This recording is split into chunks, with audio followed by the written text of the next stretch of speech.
Hello, I'm Andrew Petrie and this is the Scottish Football Podcast. All the news, views and analysis you need on Monday the 24th of November. Only one place to start as in late November, Hearts suffer their first league defeat of the season. Keskinen getting the break of the ball into the box! Toppy Keskinen for Aberdeen with 7 first half minutes remaining. Yes, a loss at Pittodrie cuts their lead at the top of the league to 4 points, although Celtic do have a game in hand. Speaking of Celtic, it was a late strike that proved the difference on Saturday night. Will McGregor try the shot? He does! What a goal from Callum McGregor! Oh my goodness! With the left foot, it's an absolute rocket into the top left-hand corner of the net! St Mirren put up a good fight, but Celtic left Paisley with all 3 points. Earlier in the day, there was controversy at Ibrox. I think it's a clear penalty. For the life of me, I don't understand how it's not given in our favour. So there's large parts of that as a group I think the boys have been hard done by. We'll fill you in on all the weekend's action. The Scottish Football Podcast from BBC Sports Scotland. Well, I'm delighted to be joined by Livingston defender Cammy Kerr and the Daily Record's senior sports writer Scott McDermott. We'll start at Pittodrie, guys, where despite having plenty of chances, Hearts lost for the first time this season with their lead at the top of the table, cut down to 4 points. Cammy, where did it all go wrong for Hearts today? Because they had so many chances, but they've lost 1-0. Yeah, they'll be massively disappointed, but for me, looking in as a football person, I'm not surprised they have been beat. I think, for them to keep continuing this run of form would be an incredible run, especially for the Hearts supporters, the way it's been, the start of the season. But, everyone's expecting a defeat at some point, and we need to remember that going up to Pittodrie is an extremely tough place to go. And not you don't just turn up to Pittodrie and pick up 3 points and walk away out of there, with an easy victory. So, listen, fair play to Aberdeen as well. And I know, obviously, looking back on some of the highlights from the game, Hearts did have their fair share of chances, but it's going to go that way at times this season for Hearts. I think they just need to probably pick themselves up again and make sure that it doesn't become more of a losing streak. But I don't think it will be that. And Scott, they were without Lawrence Shanklin today. I think it was a calf issue that he picked up in training on Friday. We saw last season that when Lawrence Shanklin wasn't on form, Hearts weren't on form. Was it a case today that they were without, their best player and they were without a striker? And is it worrying that that's still a problem that they've got? I certainly don't think it helped, Andrew. I mean, aside from Shanklin, they were pretty much missing the kind of spine of their team today. When you think of Halkett, Baningime, Shanklin, 3 key players for them so far this season. I think they were even missing Agiu, the Brazilian boy who's come in, I think would have probably started today. So as much as Hearts have got a strong squad, and lots of numbers, they can't really afford to be missing that kind of quality. And in terms of Shanklin, I think you're right. They missed... they missed a cutting edge today. Kabori came in up front, did okay, but missed a big chance in the second half. Really big gilt-edged chance that you've got to think Lawrence Shanklin would have probably taken. So, look, as Cammy says, Hearts were always going to lose a game. I think Derek McKinnon said that in his post-match interview. But it's obviously a sore one coming off the back of the draw against Dundee United at home. So people are now starting to question them a wee bit. The gap's been closed. But Derek McInnes won't panic. He's far too experienced, far too calm for that. He'll want to get players back. And the one thing that I think will encourage him, and you have touched on it, it wasn't as if they lost the game today, but it was a real indifferent performance. And they weren't really at it. They were well in the game for the 90 minutes. And certainly in the second half, they had a lot of pressure, a lot of chances, a lot of crosses. I think that will give him encouragement that if he gets a couple of these players back, then they can get back in a winning run again. And that's it. Since that win over Celtic that kind of announced them as title contenders to a lot of people, even that early on in the season, Cammy, they've taken 5 points from their last 12. Is that enough to kind of say they're wobbling? Because obviously if Celtic win that game in hand, that's just 1 point ahead at the top. Yeah, I go back to it. I think it's still a really... I don't say ludicrous statement that everyone is suddenly seeing them as title contender. Of course they're going to be, because they're top of the league, and Celtic have been, as you'd say, off the pace a wee bit. But for me, and maybe I'm wrong in saying this, Celtic are still the favourites in my eyes. And like even last night's win, 94th, right on the 94th minute, Callum McGregor comes up. That's the moments that Celtic will continually, I think, come up with this season. That Hearts, will they do that? I don't know. They have already had their wee moments early on. I think they had maybe 2 or 3 last minute goals early on in the season, but I don't know. I think Celtic now in the next month will kick on and show real strength. And yeah, I still think that they're massive favourites to go and do it. Yeah, we'll come on to that game shortly. Just to give Aberdeen their fair share of credit, that is a big result for them and a big result, Scott, for Jimmy Tilleen. Does that ease some of the pressure he was under? Because I think it's fair to say he definitely was under pressure for a wee while there. Yeah, I think you're right. No, through a real sticky patch, people were beginning to question the manager. That credit that he'd built up, with the Scottish Cup win for last season was slowly kind of draining away. And listen, Aberdeen were missing a couple of key players as well today. Carlson for one, who missed out. So that was a big result for them today. And as much as we're saying Hearts, had a lot of the second half created chances, Aberdeen had a few themselves. So I don't think anyone would begrudge them the win. But I think you're right, purely for the manager, that was a huge result. Gets him a bit further up the table as well, a bit closer to the kind of top six. And he'll be hoping they can kind of kick on for that. But starting with a European game that they've got a real chance of winning Thursday night.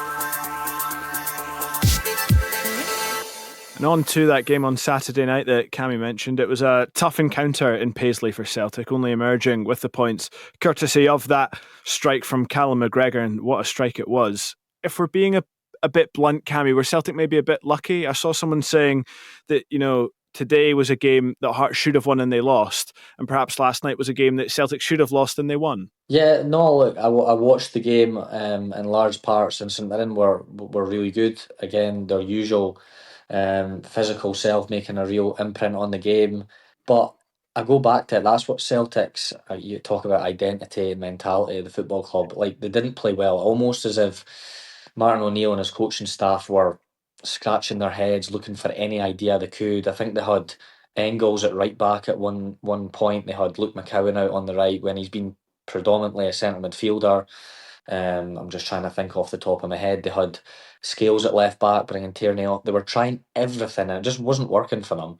But again, you've seen it time and time again, and it seems so like cliched to say it, but McGregor steps up, and you've seen his celebration at the end. It was almost as if to say, listen, with all the antics that have went on during the week with the AGM and stuff, it was almost as if to say, come on, let's stick together, let's go now, let's push on. And that for me was a right statement. Even the Hearts players, like I've seen it before, if we've in the past been playing on a Sunday and the teams on a Saturday have been playing, if the results went your way, it gives you that boost. Whereas if it doesn't and it goes the opposite way, you're like, oh no, there's that added wee bit that we've got to go tomorrow and get a result.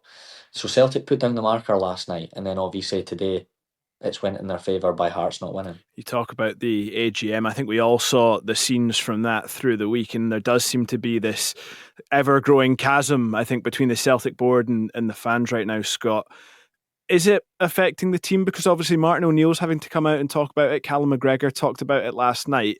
It must be playing on their minds in some small part. Yeah, I think so. Normally, Andrew, you say stuff at boardroom level wouldn't work its way down to the players, but I think when there's such turmoil and real kind of, those scenes at the AGM the other day, were kind of unprecedented, and I just think even with Martin O'Neill speaking after it, the managerial situation still up in the air, all of that negative energy surrounding the club has to affect the players, and I think you've probably seen that in the performance last night. No, it was a bit flat.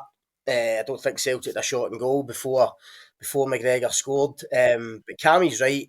You can't underestimate the importance of that goal. And Callum McGregor is a guy who I think at the start of the season, ridiculously, I think there was a kind of section of the Celtic fans maybe questioning him and maybe wanting him out of the team at times and wanting other people to get a game.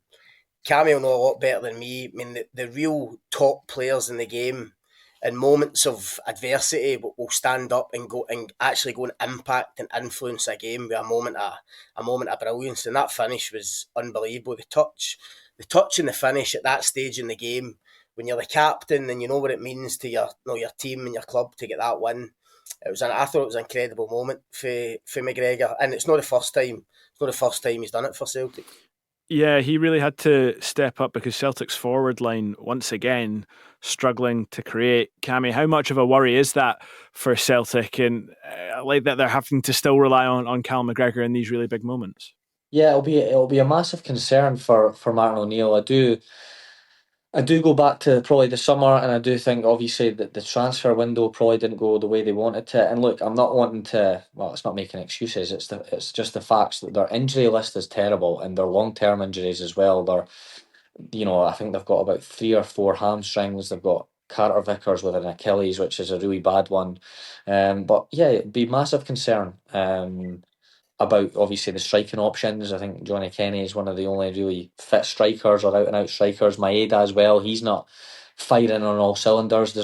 Don't know whether his head's thinking elsewhere about a move in January. You just don't know. That's been lingering again since the summer. But obviously touching back to just McGregor, who's obviously scored again last night. I touched on it earlier. The mentality he's got is incredible. He kind of reminds me like probably a Bruno Fernandes type, that no matter what game you're playing in, whether it's a lower league opposition in the round 3 or 4 of the cup or a Scottish Cup final, he plays every game because of the importance of what he is.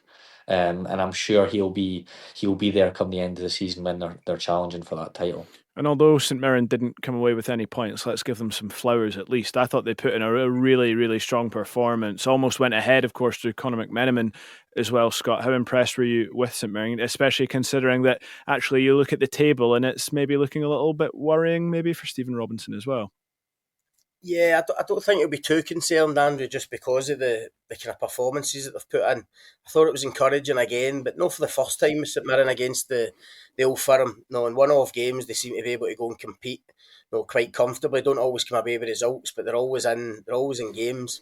Obviously, the disallowed goal, which Stephen Robinson isn't happy about. That could have probably went either way, kind of subjective decision. But I think for me the big thing for St Mirren with the cup final coming up is, even though they lost the game, just having that belief that we can actually go toe to toe with this team, in a one off game. I think that will give them real encouragement, and they'll feel really positive. Not that they wouldn't anyway, but I think having that performance against Celtic won't do them any harm getting into the cup final, because McGregor's not going to pull one of those goals out the bag every game in the last minute. But I think in terms of the performance, that will give the manager and the players a real bit of belief getting into the Hampden game.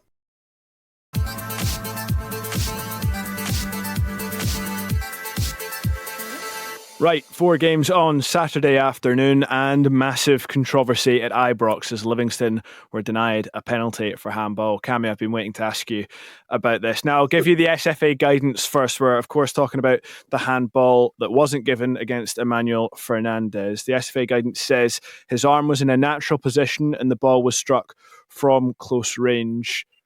Cammy, your unbiased opinion as a Livingston player, what did you make of it? Well, I was obviously watching from the stand yesterday because obviously I've been out injured, but I must have been around about, I'm talking 50, 60 yards, and my immediate reaction was penalty. And I've watched it back, and there's a deliberate movement towards the ball, right? And I think he's went to go with his knee and try and do that, but because he's missed his knee, he's actually put his hand towards it. And I'm honestly, I know I'm a Livingston player, but some of the decisions aren't right. And as you say, as Scott said before, you said subjective like that. It needs to be black or white. There's so many decisions that one week somebody's interfering or somebody's hands moved towards the ball a certain way, or it's natural, it's unnatural. It's changing all the time. And I know our manager came out after the game and was rightly frustrated, but and he's just shown his emotion, and when he's speaking, and it's just his honest emotion.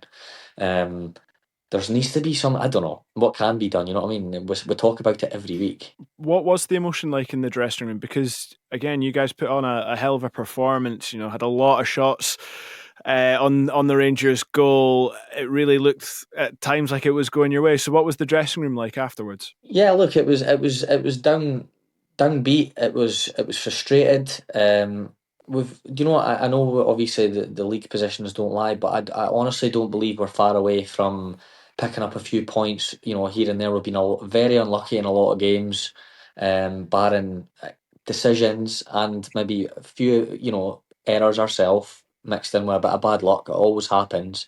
You've got to take a bit of self-accountability as well. But I don't think we're far away. As you said yesterday, as much as Rangers, I don't think we're great. They looked a bit flat. I thought we really kind of played the right game, a good game plan, counter-attack. We had another opportunity with Tete Yengi in the second half, the one-on-one.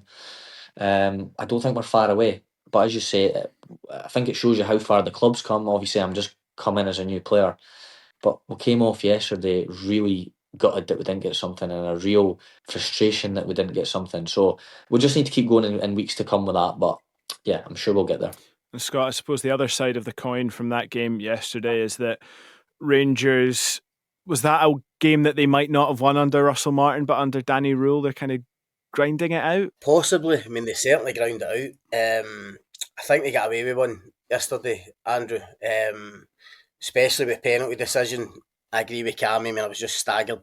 When I seen the replay, the handball, I don't understand why it wasn't given, I must admit. So Rangers get lucky there.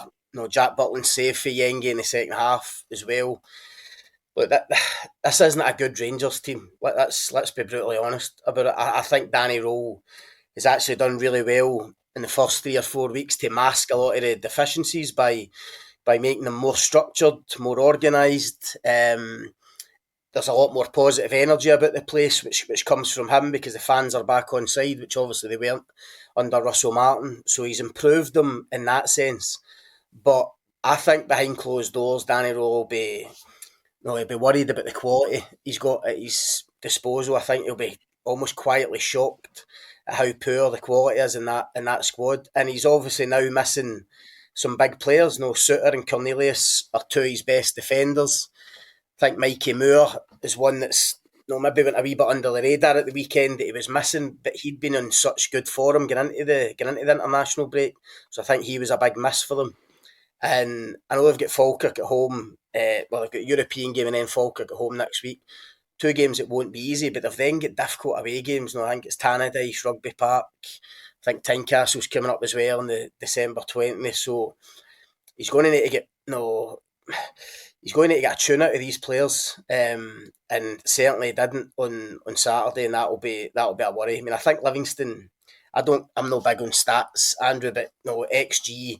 I think Livingston had a higher XG than Rangers on Saturday, which, with all due respect to Livy, that shouldn't be happening for Rangers at Ibrox. So that'll be a concern. He'll be looking to the January window already to try and strengthen. But no, I think they got away with one on Saturday, I must admit.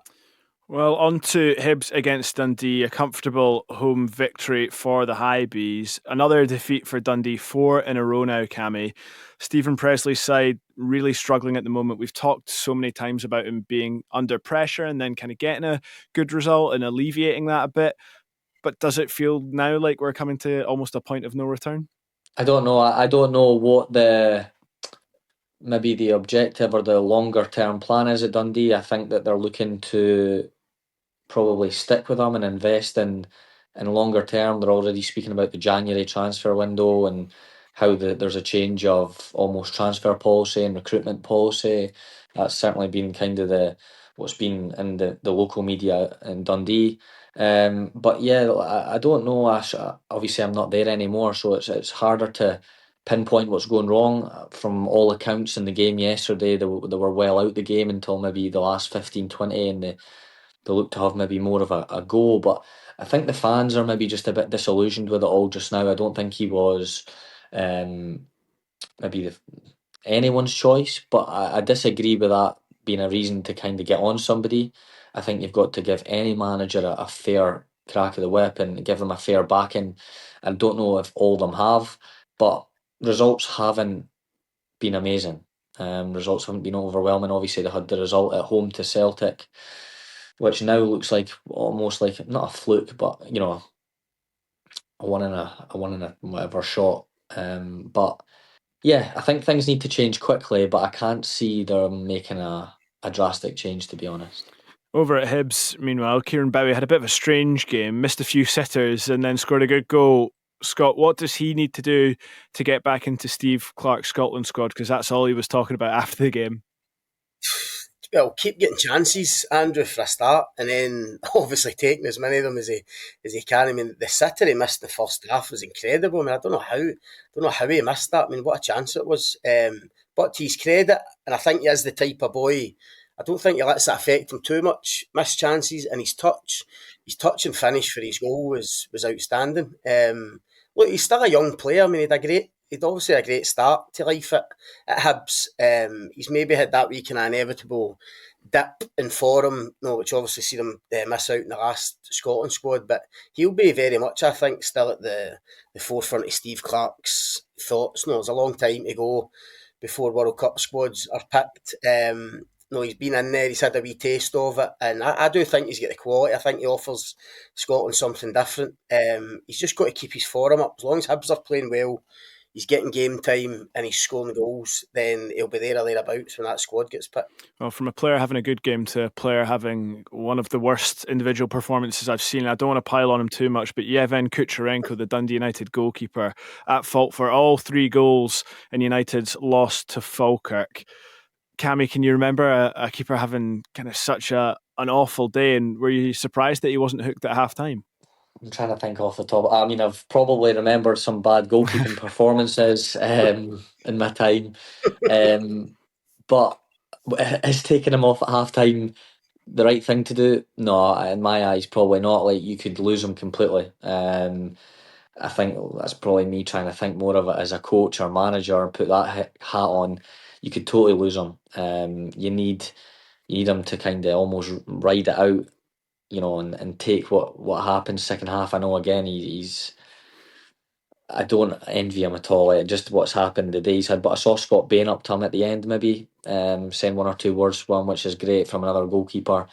It's be interesting to see now what Jim Goodwin does. I think yesterday, even myself looking at the results, I was extremely shocked at the result.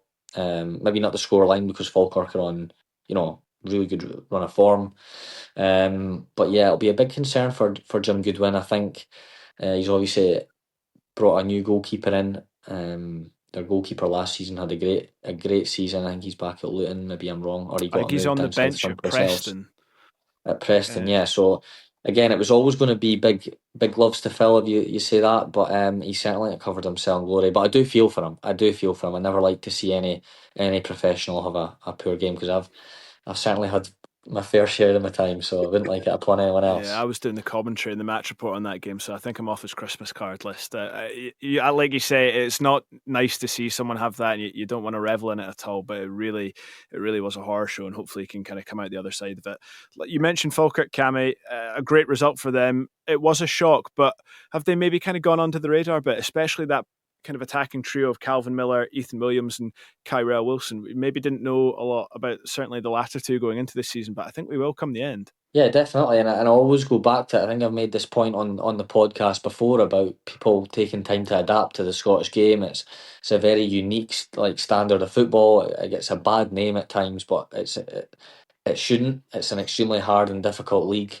People have got to be physical, athletic. The turnovers are so quick, and they're starting to find their feet. In Falkirk, I didn't expect anything less of them, to be fair. John McGlynn's intensity and his dedication to wanting to be the best. I remember him seeing him at a game at Tannadice at the start of the season. He was, videoing set plays, everything. I thought, again, as a player wanting to learn the game, I thought it was incredible.